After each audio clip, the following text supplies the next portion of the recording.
So ಈಗ ನೋಡ್ಬೋದು ಈ ಒಂದು ಉದ್ಯಾನವನದ ರೀತಿ ಸ್ಥಳ ಪ್ಲೇಸ್ ಇತ್ತು. ಸೊ ಇಲ್ಲಿ ನಾವು ನೋಡುವುದಾದ್ರೆ ಉದ್ಯಾನವನದ ಮಧ್ಯಭಾಗದಲ್ಲಿ ಶಿವನ ಒಂದು ಮೂರ್ತಿಯನ್ನ ನಾವಿಲ್ಲಿ ನೋಡಬಹುದು. ಇನ್ನೂ ನಾವು ದೇವಸ್ಥಾನವನ್ನ ರೀಚ್ ಆಗಿಲ್ಲ, ಹೋಗ್ತಾ ಇದ್ದೇವೆ. ಸೊ ಇಲ್ಲಿ ನೋಡ್ಬೋದು. ಈ ಸ್ಥಳದ ವಿಶೇಷ ಏನಂತಂದ್ರೆ, ನಾವು ಪುರಾಣಗಳನ್ನ ಓದುವಾಗ ನಮಗೆ ಗೊತ್ತಾಗ್ತದೆ, ನವನಾಗಗಳು 9 ಸರ್ಪಗಳಲ್ಲಿ ಒಂದು ವಿಶೇಷ ಸರ್ಪವಾದಂತಹ ಶಂಖಪಾಲ ಎನ್ನುವಂತಹ ಸರ್ಪ ಈ ಸ್ಥಳದಲ್ಲಿ ವಾಸ ಇತ್ತಂತೆ. ಸೊ ಈ ಸ್ಥಳದಲ್ಲಿ ವಾಸ ಇದ್ದಂತಹ ಸಂದರ್ಭದಲ್ಲಿ ಅದು ರಾತ್ರಿ ಶಿವನ ದೇವಸ್ಥಾನಕ್ಕೆ ಬರುವಂತಹ ಸಂದರ್ಭದಲ್ಲಿ ಅದರ ತಲೆಯ ಮೇಲಿರುವಂತಹ ಮಾಣಿಕ್ಯ ರಾತ್ರಿ ಹೊಳಿತಿತ್ತಂತೆ. ಸೊ ಆ ಹೊಳೆಯುವುದರ ಮೂಲಕ ಈ ಪೂರ್ತಿ ಕಾಡು ರಾತ್ರಿ ಇಡೀ ಹೊಳೆಯುತ್ತಿತ್ತು ಅಂತ ಹೇಳಿ ಸೊ ಒಂದು ಪುರಾಣ ಇದೆ. ಅದಾದ ನಂತರ ಇದರ ಅನ್ವರ್ತಕ ನಾಮವಾಗಿಯೇ ಈ ಕಾಡನ್ನ ಕೊಡ್ಯಾಮಲೆ ಕಾಡು ಅಂತ ಹೇಳಿ ಕರೀತಾರೆ ಎನ್ನುವಂತಹ ಇತಿಹಾಸನೂ ಇದೆ. ನೀವು ನೋಡ್ಬೋದು, ನಾವೀಗ ಈ ಇರುವಂತಹ ಸ್ಥಳ ದೈವಿವನ ಅಂತ ಹೇಳಿ ಕರೀತಾರೆ. ಸೊ ಈ ಸ್ಥಳದಲ್ಲಿ ಮುಖ್ಯ ಅಂಶ ಅಂತಂದ್ರೆ ಪ್ರತಿಯೊಂದು ಗಿಡಗಳು ಕೂಡ ತನ್ನದೇ ಆದಂತಹ ವಿಶೇಷತೆಯನ್ನು ಹೊಂದಿರುವಂತಹ ಸುಮಾರು 100ಕ್ಕಿಂತ ಹೆಚ್ಚಿನ ಗಿಡಗಳನ್ನ ಇಲ್ಲಿ ಬೆಳೆಸಿದ್ದಾರೆ. ನೋಡ್ಬೋದು, ಪ್ರತಿಯೊಂದಕ್ಕೂ ಅದರ ಫಲಕಗಳಿದ್ದಾವೆ. ಅಲ್ಲಿ ಆ ಮರದ ವಿಶೇಷತೆ ಏನು ಅಂತ ಹೇಳಿ ಹಾಕಿದ್ದಾರೆ. ಇವೆಲ್ಲವುಗಳನ್ನ ನಾವು ನೋಡಿದಾಗ ಸೊ ಸದ್ಯ ಅವುಗಳ ಸಂತತಿ ಕಡಿಮೆ ಆಗ್ತಾ ಇರುವಂತಹ ಗಿಡಗಳು ಅಂತ ಹೇಳಿ ನಮಗೆ ಅನ್ನಿಸಿತು. ನೋಡ್ಬೋದು, ನೀವು ಸುಮಾರು ಗಿಡಗಳನ್ನ ಕಾಣಬಹುದು. ಸೊ ಗೈಸ್, ನಾವೀಗ ಇನ್ನೂ ಕೂಡ ಹತ್ತಾ ಇದ್ದೇವೆ. 3ನೇ ಹಂತವನ್ನ ದಾಟಿದ್ದೇವೆ. ಸೊ ಇಲ್ಲಿ ನೀವು ನೋಡ್ಬೋದು, ತುಂಬಾ ಚಿಕ್ಕ ಗುಹೆಗಳನ್ನು ಕೂಡ ನಾವಿಲ್ಲಿ ಗಮನಿಸಬಹುದು. ಇಲ್ಲಿ ನೋಡಿದ್ರೆ ನನಗೆ ಅನ್ನಿಸ್ತದೆ ಇವೆಲ್ಲವುಗಳು ಕೂಡ ಒಂದು ಸಾರಿ ನೋಡಿದ್ರೆ ತುಂಬಾ ವಿಸ್ಮಯ ಅಂತ ಅನಿಸ್ತದೆ.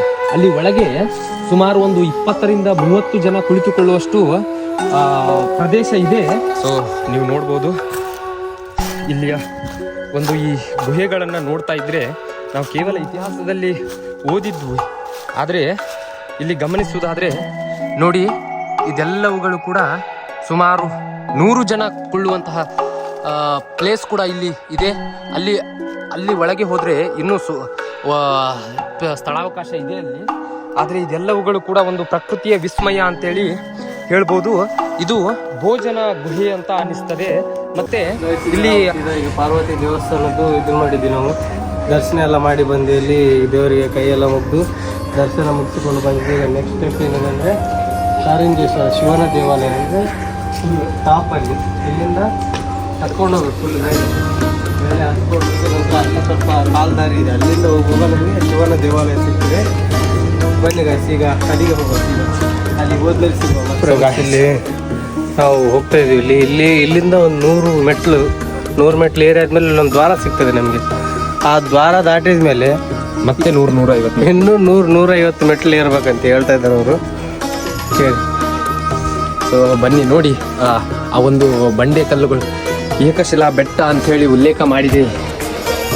ಯಾಕಂದ್ರೆ ನೋಡ್ಬೋದು ನೀವು, ಒಂದೇ ಬಂಡೆಯಲ್ಲಿ ಕೆತ್ತಿರುವ ಹಾಗೆ ಈ ಒಂದು ದೇವಸ್ಥಾನ ನಮಗೆ ಕಾಣಲಿಕ್ಕೆ ಸಿಗುವಂಥದ್ದು ನೋಡ್ಬೋದು.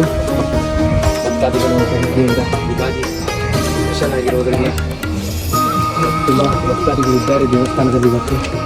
ಸೊ ಗಾಯ್ಸ್, ನಾವು ಏರ್ತಾ ಇರುವಾಗ, ಮೆಟ್ಟಿಲುಗಳನ್ನ ಹತ್ತಾ ಇರುವಾಗ ನೀವು ಇಲ್ಲಿ ಗಮನಿಸ್ಬೋದು, ಪ್ರತಿಯೊಂದು ಮೆಟ್ಟಿಲುಗಳ ಮೇಲೂ ಕೂಡ ಸೊ ಯಾವ ರೀತಿ ಕೆತ್ತನೆ, ಮೆಟ್ಟಿಲುಗಳ ಮೇಲಿರುವಂತಹ ಕೆತ್ತನೆಗಳನ್ನು ನೀವು ಇಲ್ಲಿ ಗಮನಿಸ್ಬೋದು. ನೋಡಿ, ಇಲ್ಲಿ ತುಂಬಾ ಸ್ಪಷ್ಟವಾಗಿ ಕಾಣ್ತಾ ಇದೆ ರಾಮ ಕೃಷ್ಣ ಅಂತೇಳಿ. ಸೊ ಏನೋ ಇದೆ, ರಾಮ ಎನ್ನುವಂಥದ್ದು ತುಂಬಾ ಸ್ಪಷ್ಟವಾಗಿ ನಮಗೆ ಕಾಣಲಿಕ್ಕೆ ಸಿಗ್ತಾ ಇದೆ. ಅಲ್ಲಿ ಬರೆದಿರುವಂಥದ್ದು ಏನಂತ ಗೊತ್ತಾದ್ರೆ ಕಮೆಂಟ್ ಮಾಡಿ. ನೋಡಿ, ಇಲ್ಲಿ ನೋಡಿ ಯಾವ ರೀತಿಯಾದಂತಹ ಮೆಟ್ಟಿಲುಗಳ ಮೇಲೆ ಕೆತ್ತನೆಯನ್ನು ನಾವಿಲ್ಲಿ ಗಮನಿಸಬಹುದು. ಸೊ ನಮಗೆ ಅನ್ನಿಸ್ತದೆ ದೇವಸ್ಥಾನದ ನಿರ್ಮಾಣದ ಸಂದರ್ಭದಲ್ಲಿ ಇತಿಹಾಸವನ್ನು ಓದುವಾಗ ನಮಗೆ ಗೊತ್ತಾಗ್ತದೆ, ದೇವಸ್ಥಾನದ ಬಾಗಿಲುಗಳ ಮೇಲೆ ಕೂಡ ನಾವು ಕೆತ್ತನೆಯನ್ನು ನೋಡ್ತೇವೆ. ಅದು ಆ ಶಿಲ್ಪಿಯ ಒಂದು ಹೆಸರಾಗಿರ್ತದೆ ಅಂತೇಳಿ ನಾವು ನೋಡ್ತೇವೆ. ಆದರೆ ಇಲ್ಲಿ ಮೆಟ್ಟಿಲುಗಳ ಮೇಲೆ ಇದನ್ನು ನಾವು ಗಮನಿಸಿದಾಗ ದೇವಸ್ಥಾನದ ನಿರ್ಮಾಣದಲ್ಲಿ ಸಹಾಯಕವಾಗಿರುವಂತಹ ವ್ಯಕ್ತಿಗಳು ಈ ಒಂದು ಕೆತ್ತನೆಯನ್ನು ಮಾಡಿರ್ಬೋದು ಅಂತೇಳಿ ನಮಗೆ ಅನ್ನಿಸ್ತದೆ. ಸೊ ಗಾಯ್ಸ್, ನೋಡ್ಬೋದು, ಏನು ಕೆಲವೇ ದೂರ, ಸ್ವಲ್ಪ ದೂರ ಮಾತ್ರ ಇದೆ ಕಾರಿಂಜೇಶ್ವರ ದೇವಸ್ಥಾನವನ್ನು ನಾವು ತಲುಪ್ತಾ ಇದ್ದೇವೆ. ಮುಖ್ಯ ಅಂಶ ಅಂತಂದರೆ, ನಾವು ತುಳುನಾಡಿನ ಒಂದು ಸಂಸ್ಕೃತಿಯನ್ನು ಪರಂಪರೆಯಲ್ಲಿ ನಾವು ಗಮನಿಸುವುದಾದರೆ ಈ ದೇವಸ್ಥಾನಕ್ಕೆ ಇನ್ನೊಂದು ವಿಶೇಷವೂ ಕೂಡ ಇದೆ. ಆಟಿ ಅಮಾವಾಸ್ಯೆ ಅಂತ ಹೇಳಿ ಕರಿತೀವಲ್ವಾ, ಆಷಾಢದ ಸಂದರ್ಭದಲ್ಲಿ, ಆ ಸಂದರ್ಭದಲ್ಲಿಯೂ ಕೂಡ ಈ ಪುಣ್ಯಕ್ಷೇತ್ರಕ್ಕೆ ತುಳುನಾಡಿನ ಹಲವಾರು ಭಕ್ತಾದಿಗಳು ಬಂದು, ನಾನು ಈಗಾಗಲೇ ಹೇಳಿದೆ ಗದಾತೀರ್ಥದಲ್ಲಿ ಸ್ನಾನವನ್ನು ಮಾಡಿ, ಪವಿತ್ರ ಸ್ನಾನ ಅಂತೇಳಿ ಹೇಳ್ತಾರೆ, ಅದಕ್ಕೆ ಸ್ನಾನವನ್ನು ಮಾಡಿ ದೇವಸ್ಥಾನಕ್ಕೆ ಬರುವುದು ಪ್ರತೀತಿ ಕೂಡ ಇದೆ. ಹಾಗೆ ಆ ಸಂದರ್ಭದಲ್ಲಿ ನವ ಜೋಡಿಗಳು ಈ ದೇವಸ್ಥಾನಕ್ಕೆ ಬಂದರೆ ಒಂದು ಒಳ್ಳೆಯ ಶುಭ ಸೂಚಕ ಅಂತ ಹೇಳಿ ಹೇಳ್ತಾರೆ.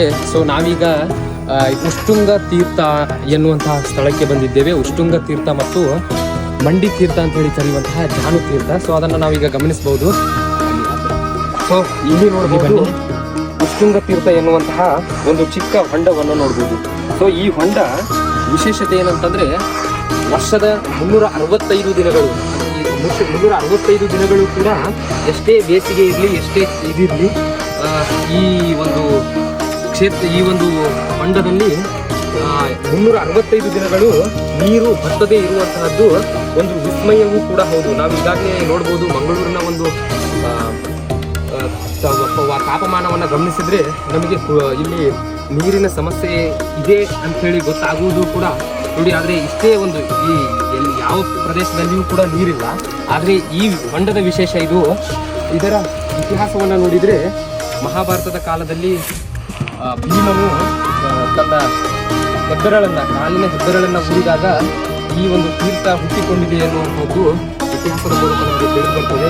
ಸೊ ಹಾಗೆ ಇನ್ನೊಂದು ಮುಂದೆ ಹೋದರೆ ಸಿಗುವಂಥದ್ದೇ ಜಾನತೀರ್ಥ. ಸೊ ಈ ಜಾನತೀರ್ಥದ ವಿಶೇಷ ಅಂತಂದರೆ, ಮಹಾಭಾರತದ ಕಾಲದಲ್ಲಿ ಭೀಮ ತನ್ನ ಮಂಡಿಯ ಮೂಲಕ ತನ್ನ ಮಂಡಿಯನ್ನು ಊರಿ ಈ ಒಂದು ತೀರ್ಥವನ್ನು ಸೃಷ್ಟಿಸ್ತಾನೆ ಅನ್ನುವಂಥದ್ದು ನಮಗೆ ಇತಿಹಾಸದ ಮೂಲಕ ತಿಳಿದು ಬರುವಂಥದ್ದು ಸಂಗತಿ. ಇದು ಕೂಡ ಆ ವಿಶೇಷ. ಈಗಾಗಲೇ ಹೇಳಿದೆ, 365 ದಿನಗಳು ಕೂಡ ಈ 2 ತೀರ್ಥ ಹೊಂಡಗಳಲ್ಲಿ ನೀರು ಬತ್ತದೇ ಇರುವಂತಹದ್ದನ್ನು ನಾವು ಗಮನಿಸಬಹುದು, ನೋಡ್ಬೋದು. ಇಲ್ಲಿ ಅದು ಭೀಮನ ಒಂದು ವಿಗ್ರಹಗಳನ್ನು ಸೂಚಿಸುವಂತಹ ಪ್ರದೇಶ. ಹಾಗೆಯೇ ನಾವಿಲ್ಲಿ ನೋಡಿದ್ರೆ, ಸೊ ಭೀಮನ ಒಂದು ಆಕಾರ ಯಾವ ರೀತಿ ಆಗಿತ್ತು ಅನ್ನುವುದು ಕೂಡ ನಮಗೆ ಈ ತೀರ್ಥಗಳನ್ನು ನೋಡುವುದರ ಮೂಲಕ ನಮಗೆ ತಿಳಿಯುತ್ತದೆ. ಸೊ ಇಲ್ಲಿ ನೋಡ್ಬೋದು, 365 ದಿನಗಳು ಕೂಡ ನೀರು ಬತ್ತದೇ ಇರುವಂತಹ ಸ್ಥಳಗಳಿಗೆಲ್ಲವೂ ಕೂಡ. ಸೊ ಇನ್ನೊಂದು, ಈ ಕಾರಿಂಜೇಶ್ವರ ದೇವಸ್ಥಾನದ ಅರ್ಚಕರು ಪ್ರತಿದಿನ ಇದೇ ನೀರನ್ನು ತೆಗೆದುಕೊಂಡು ಹೋಗಿ ದೇವರ ಪೂಜೆಯನ್ನು ಮಾಡ್ತಾರೆ ಅನ್ನುವಂಥದ್ದು ಕೂಡ ನಾವು ಈಗಾಗಲೇ ಕೇಳಿದ್ವಿ ಅಲ್ಲಿ ಕೆಳಗೆ. ಸೊ ನೋಡ್ಬೋದು ನೀವು, ಭೀಮನ ಮಂಡಿಯ ಆ ಒಂದು ಗಾತ್ರ ಯಾವ ರೀತಿಯಾಗಿತ್ತು ಅನ್ನುವುದನ್ನು ಇದರ ಮೂಲಕ ನಾವು ತಿಳಿಬಹುದು. ಸೊ ಈ ತೀರ್ಥಕ್ಷೇತ್ರಗಳಿಂದ ಹಾಗೆ ಮುಂದೆ ಸಾಗ್ತಾ ಇದ್ದೇವೆ. ನೋಡ್ಬೋದು ನೀವು, ಅಲ್ಲಿ ಮೆಟ್ಟಿಲುಗಳನ್ನು ಬಿಟ್ಟು ನಾವು ಬಂಡೆ ಮೇಲೆ ಏರ್ತಾ ಇದ್ದೇವೆ. ಯಾಕಂದರೆ ಮೆಟ್ಟಿಲುಗಳ ಮೇಲೆ ಹೊರಟ್ರೆ ತುಂಬ ಸುಸ್ತಾಗ್ತದೆ ಅಂತ ಹೇಳಿ ನಾವು ಬಂಡೆಗಳ ಮೇಲೆ ಹೋಗ್ತಾ ಇದ್ದೇವೆ. ಇನ್ನೇನು ಬಂತು ನಮ್ಮ ಕಾರಿಂಜೇಶ್ವರ ದೇವಸ್ಥಾನ. ಸೊ ಅಲ್ಲಿ ಪ್ರತಿಧ್ವನಿ ಕಲ್ಲು ಎನ್ನುವಂತಹ ಮತ್ತೊಂದು ವಿಶೇಷ ಪುರಾಣದ ಉಲ್ಲೇಖ ಇರುವಂತಹ ಒಂದು ಕಲ್ಲಿದೆ. ಅದನ್ನು ಕೂಡ ನಾವು ನಿಮಗೆ ತೋರಿಸ್ತೇವೆ, ಬನ್ನಿ. ಈಗ ಲಾಸ್ಟ್ಲಿ ಫೈನಲಿ ನಾವು ಕಾರಿಂಜೇಶ್ವರ ದೇವಾಲಯಕ್ಕೆ ಬಂದು ತಲುಪಿದ್ದೇವೆ. ಇಲ್ಲಿ ಈ ಕಡೆ ಸುತ್ತಮುತ್ತ ಸೈಡಿಂದ ಹೋಗೋ ಇಲ್ಲಿ ಈ ವ್ಯೂ ಹಿಂದೆ ಕಾಣ್ತಿರ್ಬೋದು ನಿಮಗೆ. ಲಾಸ್ಟಲ್ಲಿ ಈಗ ದೇವಸ್ಥಾನಕ್ಕೆ ಬಂದು ತಲುಪಿದ್ದೀವಿ. ಇದರದ್ದು ಸ್ವಲ್ಪ ತೋರಿಸ್ತೇವೆ ಬ್ಯಾಕ್ಗ್ರೌಂಡಲ್ಲಿ. ಮತ್ತು ನೆಕ್ಸ್ಟು ಅದೇನದು ಇತಿಹಾಸ, ಇದ್ರದ್ದು ಸ್ವಲ್ಪ ಇತಿಹಾಸ ಇದೆ. ಇದೊಂದು ಇತಿಹಾಸ ತೋರಿಸ್ತೇವೆ, ನೋಡಿಬಿಡಿ ಲಾಸ್ಟಲ್ಲಿ. ಸೊ ಗೈಸ್, ಫೈನಲಿ ನಾವು ಕಾರಿಂಜೇಶ್ವರನ ಸನ್ನಿಧಿಗೆ ಬಂದು ತಲುಪಿದ್ದೀವಿ. ಇಲ್ಲಿ ಗಮನಿಸಬಹುದು ನಮ್ಮ ವಾನರ ಸೇನೆಯನ್ನು. ಹಾಗೆಯೇ ಈ ಫೈನಲಿ ಇದೇ ಒಂದು ಕೊನೆಯ ದೇವಸ್ಥಾನವೂ ಹೌದು ಮತ್ತು ಕೊನೆಯ ಹಂತ. ಸೊ ಇಲ್ಲಿಂದ ನಾವು ನಿಮಗೆ ವ್ಯೂವನ್ನು ತೋರಿಸ್ತೇವೆ. ಈಗಾಗಲೇ ನಾನು ನಿಮ್ಗೆ ಹೇಳಿದೆ, ಭೂಮಿಯ ಮೇಲಿರುವಂತಹ ಕೈಲಾಸ ಅಂತ ಹೇಳಿ. ಯಾಕೆ ಕೈಲಾಸ ಅಂತ ಹೇಳಿದ್ದು ಮತ್ತು ಈ ಪ್ರದೇಶವನ್ನು ಯಾಕೆ ಭೂಮಿಯ ಮೇಲಿರುವ ಕೈಲಾಸ ಅಂಥೇಳಿ ಕರೀತಾರೆ ಅಂಥೇಳಿ ನೀವು ಈಗ ಗಮನಿಸ್ಬೋದು. ಸುಮಾರು ಈಗ 12 ಗಂಟೆ ಆಗಿದೆ. ಆದರೂ ಸಹ ಇಲ್ಲಿಯ ಒಂದು ವೆದರನ್ನು ನೀವು ಗಮನಿಸ್ಬೋದು, ನೋಡ್ಬೋದು. ಸುಮಾರು ಸಮುದ್ರ ಮಟ್ಟದಿಂದ 1,500 ಅಡಿಯಷ್ಟು ಎತ್ತರದಲ್ಲಿ ಈ ದೇವಸ್ಥಾನ ಇದೆ. ಇದೀಗ ಕಾರಿಂಜೇಶ್ವರ ದೇವರ ಒಂದು ಪೂಜೆಯು ಆಗ್ತಾ ಇರುವುದನ್ನು ನೀವು ಗಮನಿಸ್ಬೋದು, ನೋಡ್ಬೋದು. ಕಾರಿಂಜೇಶ್ವರ ಅವರ ಪೂಜೆಯು ಕೂಡ ಆಗ್ತಾ ಇದೆ. ನಮ್ಮ ಹನುಮಂತನು ಕೂಡ ಈ ಒಂದು ಪೂಜೆಯಲ್ಲಿ ಭಾಗಿಯಾಗಿರುವುದು ವಿಶೇಷ ನೋಡ್ಬೋದು. ಫೈನಲಿ ನಾವು ಈ ಸುಂದರವಾದ ಒಂದು ವಿಸ್ಮಯಕಾರಿಯಾದಂತಹ ಸ್ಥಳಕ್ಕೆ ನಾವು ಬಂದು ತಲುಪಿದ್ದೇವೆ. ನೋಡ್ಬೋದು 1,500 ಅಡಿ ಎತ್ತರದಿಂದ ಹೇಗೆ ಕಾಣಿಸ್ತಾ ಇದೆ ವ್ಯೂ ಇಲ್ಲಿಂದ ನೋಡಿದರೆ. ಸೊ ಈ ರೀತಿಯಾಗಿರುವಂತಹ ಒಂದು ಪರ್ವತವನ್ನು ನಾವು ಇದೇ ಮೊದಲ ಬಾರಿಗೆ ನೋಡ್ತಾ ಇರುವಂತಹದ್ದು. ಏಕಶಿಲೆಯಿಂದ ನಿರ್ಮಾಣವಾಗಿರುವಂತಹ ಬೆಟ್ಟದ ಥರ ಇದು ಕಾಣ್ತದೆ. ಸೊ ಗಮನಿಸಬಹುದು.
ವಿಶೇಷವಾದಂತಹ